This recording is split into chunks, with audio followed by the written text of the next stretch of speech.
Welcome back to another tutorial. For today's topic, I'll be showing you how to fix the error message your PC ran into a problem and needs to restart.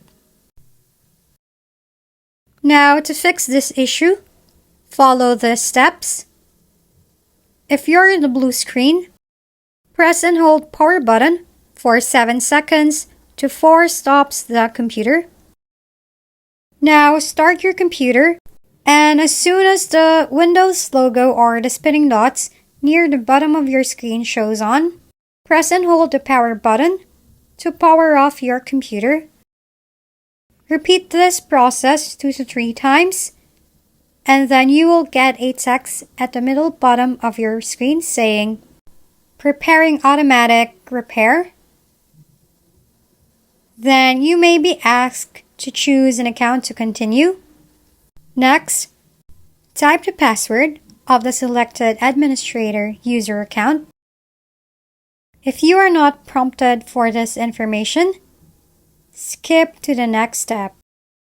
There are chances that Windows 10 will try to make an automatic diagnosis of your PC without telling you to select an admin account. Now, in both cases, you may get automatic your PC didn't start correctly. Click on the Advanced Options button, then click on Troubleshoot. After that, click Advanced Options, then click Startup Settings. Then press 6 or F6 to go to Safety Mode with Command Prompt.